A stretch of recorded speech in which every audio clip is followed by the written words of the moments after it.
Hendrawan, saya ingin bertanya nih, buku putih itu masih berlaku sampai saat ini nggak kira-kira? Masih Berlaku. Saya perlu memberikan penjelasan bahwa buku putih itu diterbitkan untuk membantah argumen yang dikemukakan oleh pemerintah SBY saat itu ketika mau menaikkan harga BBM. Argumentasinya saat itu salah satunya adalah kalau tidak dinaikkan APBN akan jebol. Ya. Nah, kami mempunyai data pembanding yang menegaskan itu tidak akan jebol begitu misalnya. Kemudian argumen yang kedua, BBM banyak disalahgunakan, salah sasaran dan seterusnya. Penyelundupan juga. Penyelundupan dan seterusnya, tidak menjangkau rakyat kecil.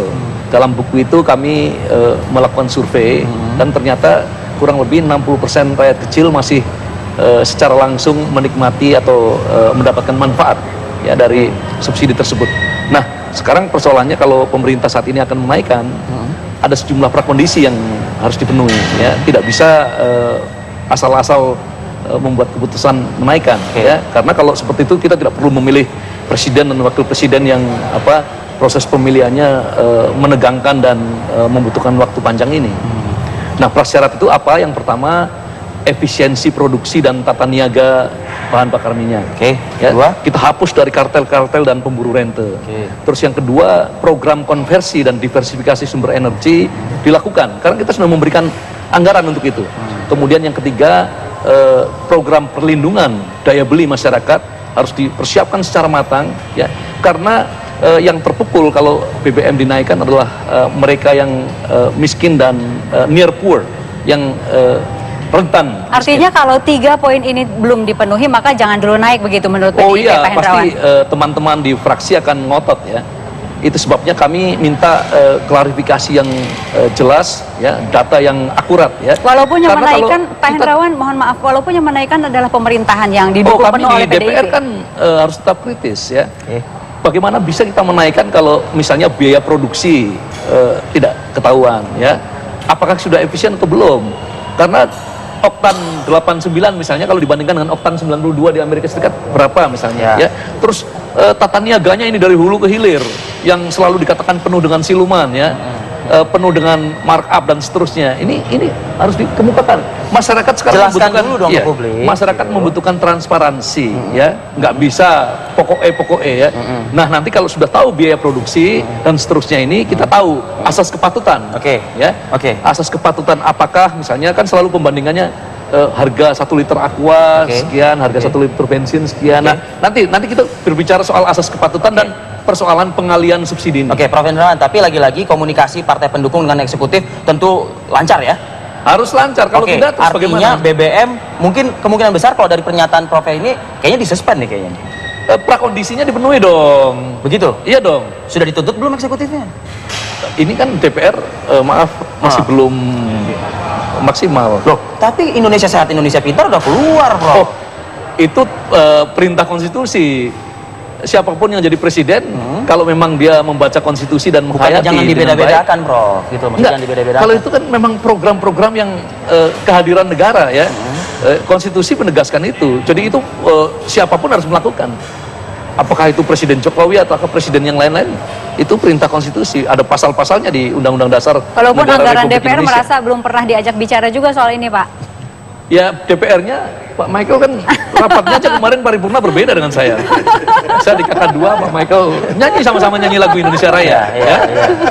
Ini lobby-lobby terus dilakukan, mudah-mudahan dalam minggu ini bisa selesai. Saya ke Bang Michael deh, Bang Michael menanggapi rencana kenaikan BBM. Tadi sudah dijelaskan, Dikatakan kondisi dipenuhi. Katanya November loh akan naik bulan ini. Jadi yang pertama kami menyampaikan selamat yang kesekian kalinya kepada Pak Jokowi Udahlah, sebagai udah kerja presiden kok, yang Bang. ketujuh. Ini Iya udah kerja, Bang, udah kerja. Oke, Bang. yang kedua bahwa pelantikannya juga kan pada saat 7 hari setelah beliau dilantik. Itu berarti ada memiliki kesamaan dengan Partai Demokrat pada pileg kemarin, itu nomor urut 7, iya kan? Berarti kalau Jokowi 7. iya. Terkait dengan pertanyaan yang disampaikan tadi, bahwa ya kami hanya mau memberikan review kembali kepada teman-teman seperti Pak Prof terkait dengan kepemimpinan daripada Pak SBY kemarin, bahwa kepemimpinan dalam Pak SBY itu dalam menaikkan BBM itu pada nilai harga minyak dunia itu melangit, itu naik. Tetapi kondisi saat ini sangat paradoks sekali, di mana pemerintah berkeinginan untuk menaikkan harga minyak, sementara harga minyak dunia itu turun dan turun. Tadi sama-sama kita bisa mendengar asumsi APBN tahun 2014 itu adalah 105. Sementara saat ini Berapa? ini 83, turun lagi ke 80. Bahkan sudah 78, Bang Malahan Michael. sudah 78. Iya. Berarti rasionalisasi apa yang bisa kita mengadjust untuk menaikkan harga bahan bakar minyak. Pak SBY itu 4 kali menaikkan harga bahan bakar minyak karena memang Kondisinya kondisi meningkat. itu bahan bakar dunia itu meningkat. Tapi pernah menurunkan dan itu juga? 3 rasional. kali menurunkan. Pernah 3 menurunkan Itu kali. juga menurunkan, Oke. iya kan? Oke. Itu juga menurunkan pada saat harga bahan bakar minyak dunia itu juga menurun. Bersamaan dengan itu kebijakan Pak SBY itu menurunkan. Sementara Dan menjelang kondisi pemilu yang juga. saat ini kan sangat ambivalensi, sangat paradoks. Sementara patokannya itu sebenarnya harus tinggi, tapi ini rendah, tapi kita naikkan. Ini ada apa sebenarnya? Silakan Iya dijawab dong, kayak gitu dong. Bagaimana Prof? Iya kan? Itu yang menjadi Gimana Prof? Silakan Nah, dijawab. Sebelum ke Mas ya, Januar. nanti tentu pertanyaan-pertanyaan yang kita miliki Kan nggak ini mesti menunggu pesta demokrasi 5 tahunan, Prof. oh tidak ya gitu loh. Tetapi memang sekali lagi konsepnya sekarang bergeser. Kalau dulu APBN jebol, tidak tepat sasaran, sekarang sepertinya pengalian, jadi konsepnya itu pengalian subsidi ke bidang-bidang yang lebih produktif, ya, pengalian subsidi ya untuk apa? Untuk mempercepat akselerasi Untuk kesehatan, untuk pendidikan. pendidikan gitu untuk kan. infrastruktur juga ini. Oke. Infrastruktur Pak Michael ini pasti akan kebagian rezeki banyak ini. Iya, Komisi jadi 5. intinya yang paradoks tadi ngapain mesti dinaikin kondisi minyak dunia menurun. Betul. Itu pertanyaan kita semua. Oke, Pertanyaan oke. kita semua. Kalau saya mencoba menjawab apa yang berada di dalam pemahaman Pak Jokowi, ini misalnya Pak Jokowi mengatakan Jokowi sesalkan 714 triliun dibakar. Kalau ini menjadi alasan masuk akal nggak Pak Michael? Nanti setelah jeda ya, Ya. kami kembali saat lagi. Yaitu ada yang pasrah, ya kan?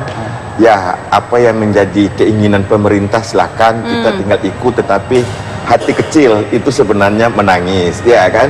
Terus ada juga yang mengatakan bahwa kami akan menolak. Oke. Alasannya bahwa akan berimplikasi kepada semua harga karena kalau transportasi naik, automatically akan diikutkan dengan kenaikan bahan-bahan pokok. Dan itu akan menimbulkan inflasi.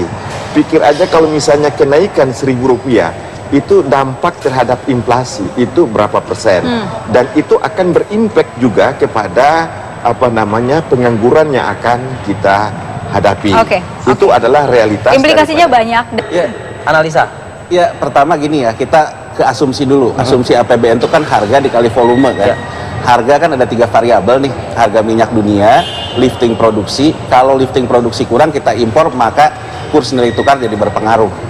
Nah, kedua adalah volume. Nah, sekarang kan kalau waktu Pak SBY yang di 2012-2013, satu faktornya sebetulnya harga minyak dunianya nggak terlalu naik, tapi rupiahnya melemah banyak dari asumsi APBN, sehingga faktor harga karena rupiah gitu ya. Jadi ada instrumennya harga. Pada waktu itu kan kemudian ditolak. Nah, setelah ditolak, akhirnya kompromi antara pemerintahan SBY dengan parlemen mengendalikan agar tidak jebol APBN-nya itu adalah di volume kan. Muncul yang namanya RFID gitu. Nah, sekarang kalau kita lihat kondisi sekarang ini, satu, dari sisi harga asumsi nilai tukar tidak terlalu turun, memang melemah gitu, tapi tidak terlalu turun banyak. Dua, harga dari sisi harga minyak dunia turun banyak. Jadi ini net off sebetulnya. Jadi net off artinya tidak ada instrumen harga yang menyebabkan kenaikan. Nah, satu-satunya yang momentumnya diambil khususnya oleh Pak Yusuf Kalla adalah soal volume. Karena volumenya sekarang udah 38,4 juta kiloliter, ini udah 46, udah dekat gitu. Jadi diambil momentumnya agar volumenya bisa over budget, maka harga subsidi itu dikurangi sehingga volume bisa naik. Karena kan yang over budget itu di ujungnya. Gitu ya. Nah, sekarang sisi politik anggarannya yang mau diambil oleh pemerintahan Jokowi JK itu adalah bahwa kalau ini berubah di 1 Januari 2015 dia bisa RAPBNP merubah alokasi karena asumsi harganya sudah Januari berubah. langsung perubahan. Jadi perubahan. Ini cara berpikirnya. Tapi sekarang persoalannya adalah satu. Sekarang kalau kita ngomong ke harga ya, harga pasar, harga keekonomian kekinian. Kalau kita bagi 276 triliun sekian dibagi sekian 46 juta kiloliter, berarti per 1 liternya itu antara 5.500 sampai 6.000 kan. Ya. Oke. Anggap deh 5.500. Sekarang kita ke SPBU deh, belusukan deh. Ya, 6.500 tambah 5.000 11.500. Di SPBU yang sama, barang tanpa subsidi oktan 92 10.700, nggak make sense. Jadi maksud saya, ini sebelum kita ngomong ke sana, tadi Pak Prof udah mengatakan PDIP punya buku putih prakondisinya. Ini janji politik Pak Jokowi dan janji politik PDIP sebagai pengusung Pak Jokowi. Iya, iya. Berarti kan ya ada yang masalah nih. Kalau sekarang kita ngomongin angka yang sama, ya kan? 6,5 mau dinaikin berapa sama pemerintah? Katakan 3.000, Iya, kata 9,5. Saya lebih cenderung ya udah nggak usah ada premium, oktan 92 disubsidi mulai 1.200 subsidinya. Iya. Jadi ini dulu gitu. Ini membuktikan apa? Ada yang nggak beres di tata niaga. Ada yang nggak beres. Jadi janji politik. Oke. Nah, janji politik Pak Jokowi membereskan rente, nggak mau tembang pilih. Ini yang ditunggu. Jadi kalau menurut saya, kita jangan dulu kesana kemari deh ngomong deh. Oke deh, bahwa nggak mau bakar duit, tapi bakar duit itu juga produktivitas loh, jangan salah loh. Ya kan, jadi kita nggak mau bakar duit. Oke deh, kita mau membangun infrastruktur. Oke, tapi kita ngomong di harga berapa? Karena gini loh, saya mau ngambil contoh gini. Di Malaysia yang disubsidi itu oktan 95, di kita Pertamax Plus. Kalau kita rupiahkan hari ini harga pasarnya itu 9 ribuan. Dia bayar 8 ribuan. Coba di Malaysia ya. Di pompanya aja kita udah bisa lihat harga pasar hari ini berapa, harga subsidi berapa, you bayar berapa. Ya, jadi artinya apa? Ada transparansi. Sekarang coba kita tanya balik. RON 88 ini berapa harganya? Muter-muter jawabannya. Jadi di sini aja menunjukkan sebetulnya inti masalahnya. Kalau misalnya sekarang pemerintah mau lepas subsidi, masa inefisiensi industri semuanya ditanggung masyarakat? Oke. Jadi artinya ini kan kita harus ngomong dulu. Oke. Barang publik yang tidak disubsidi sekalipun, pemerintah harus menjamin bahwa Apalagi yang pemerintah disubsidi melindungi begitu ya. konsumen tidak kena kepada inefisiensi para tukang catut tadi. Ya. Mas Yanwar, Gitu. tadi Anda menyebutkan rantainya dulu dibenahi begitu ya? Betul, prakondisinya dibenahi. Sudirman Jadi Said bisa membenahi nggak? Ya, kalau kembali ke Pak Sudirman saya lihat muter-muter jawabannya. Jadi artinya kan kalau kita terus dijawab dalam muter-muter kan kita juga Tapi kan muter-muter. itu yang dipercaya oleh Pak Jokowi. Nah, itu kan kembali gini. Kalau ngomong ke sana ya, di mana-mana ya, pemerintahan baru itu selalu sinyal pertamanya apa? Membangun kepercayaan. Yang saya heran, harusnya kan ini terjadi konsolidasi dulu. Kalau kata orang Jawa, ojo ke susu lah. Oke. Ya kan? Jadi artinya, sekarang pertanyaannya simpel loh. Kalau ada pengalihan subsidi BBM, lah katakanlah 100 triliun sekian, mau kemanain sih? Kan masyarakat belum tahu loh. Nah, itu kan perlu ada transparansi, karena itu juga nanti menyangkut, makanya nggak heran. Kalau pengusaha mendukung, pengusaha yang mana? Pengusaha konstruksi yang mendukung, coba lihat aja. Karena kalau pengusaha konstruksi, dia akan dapat proyek dari belanja pemerintah. Oke. Tapi kan masalah di masyarakat. Tapi kan di rezimnya Pak SBY kan disebutkan itu kan subsidi itu dialihkan untuk infrastruktur, untuk pendidikan, untuk kesehatan seperti itu Mas Yanwar. Gini, kalau ngomong kartu Indonesia Sehat, kartu Indonesia Pintar dan semua itu ya, tadi kan Pak Prof udah mengatakan amanat konstitusi. Menurut feeling saya, cuman ini kan repotnya tidak pernah ada dengar pendapat nih di DPR, karena Ya, DPR ini oke. masih repot. Jadi kita tidak pernah tahu apa yang betulnya secara ofisial disampaikan oleh Menteri Keuangan. Kalau menurut saya yang terjadi adalah realokasi dalam hal penamaan. Kan BPJS sudah ada Ya. dalam anggaran, segala udah ada. Jadi dia cuma realokasi dari 20% biaya pendidikan dan sebagainya. Menurut saya kalau soal pengurangan subsidi murni bahwa Pak Yusuf Kalla, Pak Jokowi menginginkan itu dialihkan ke proyek infrastruktur murni itu. Jadi bukan terkait dengan yang tadi kata Mbak Rike gitu ya. Kalau menurut saya kalau terkait Indonesia Sehat, Indonesia Pintar, anggarannya bisa dialokasi dari yang sudah ada terkait dengan BPJS, 20% pendidikan. Tapi ini juga jadi gini loh. Saya ingin mengatakan ke Pak Jokowi dan Pak JK apa bedanya sama yang lama. Isu kok dicampur aduk gitu, kayak gado-gado gitu. Kita ngomong proporsional aja, profesional, proporsional kan. Kalau ngomongin tata niaga, ngomongin harga, jangan dicampur Saya aduk. kira kearifan yang ingin disampaikan oleh Mas Januar ini adalah kita tidak perlu panik dan tergesa-gesa. Memang harapannya saat itu adalah pemerintah SBY pada bulan September menaikkan Rp1.500 per liter. Kemudian nanti pada bulan Maret giliran pemerintahan ini naik 1.500. Menurut perhitungan para ekonom dan model-model ekonometri, itulah timing yang paling tepat. Tapi itu kan sudah lewat tuh. Sudah lewat. Nah, mungkin karena sudah lewat dan pemerintah SBY tidak melakukan penaikan itu, agak tadi ke susu istilahnya, susu enak tapi kalau ke susu itu tergopoh-gopoh ini menimbulkan inefisiensi. Tapi spiritnya setuju. Jangan sampai ketidakmampuan, inefisiensi karena pengelolaan yang kurang beres menjadi beban masyarakat. Ini kan celaka ini. Nampaknya isu mengenai pengelolaan energi di tanah air itu sudah isu bertahun-tahun ya Pak? Iya, yang kami heran adalah ini harus benar-benar tackle ya, ditangani secara baik. Sebab kalau tidak pengulangan terus, janji-janji terus ya. Ini harus benar-benar ditangani secara serius ya. Tadi untuk menjawab pertanyaan berapa sih biaya keekonomian BBM yang kita produksi ya? Apakah karena kilangnya tidak memadai, distribusinya yang kurang, atau apa ini? Jawab dengan jujur lagi gitu. Tadi segmen sebelumnya kita bicara soal kejujuran ya. Sekarang ini jujur lagi gitu. Transparan aja gitu. Ini kenapa begitu ya? Transparansi dan kejujuran adalah musuh terbesar dari inefisiensi ya. Jadi artinya kalau untuk menghadapi inefisiensi ini, transparansi dan kejujuran ini penting sekali. Oke. Menanggapi tadi pernyataan Mas Yanuar, nih bisa ke Bang Michael mungkin ya. Kalau menteri yang baru saat ini kan diharapkan kan juga bisa merubah apa yang sudah dilakukan begitu, memperbaiki lagi begitu. Tapi Mas Yanuar mengatakan ya nama menteri yang SDM yang baru ini pun juga termasuk ya masih yang campur aduk lah, seperti itu kata Mas Yanuar gitu. Jadi sebagai penyeimbang nih kalau misalnya di tapi saya politik, perlu meluruskan juga apa yang disampaikan oleh Pak Prof tadi terkait dengan harapan ekspektasi daripada teman-teman PDIP soal bulan September dalam masa kepemimpinan Pak SBY itu mungkin akan dinaikkan.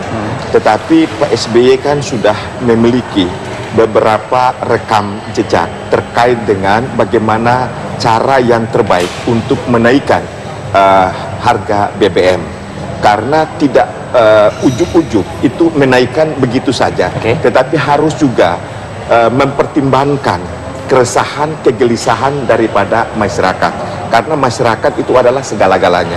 Sehingga kalau dinaikkan dalam kondisi bulan September itu dengan interval waktu hanya beberapa hari ke depan Pak SBY sudah meletakkan jabatan, maka tidak cukup instrumen untuk memberikan faedah atau benefit kepada masyarakat terhadap impact daripada kenaikan BBM. Karena waktu yang sempit sehingga akhirnya diberikan ke kalau waktu cukup penerusnya, panjang begitu ya ya. kan, itu pasti akan diberikan kenaikan itu. Dan soal kenaikan itu kan bukan hal yang tabu pada masa kepemimpinan Pak SBY. Dan itu pun juga kan karena ada faktor-faktor sebagaimana disampaikan tadi. Misalnya salah satu contoh adalah soal harga minyak dunia, yang kedua soal nilai tukar itu sendiri, ya kan, itu kan sangat berpengaruh. Nah, seperti itu.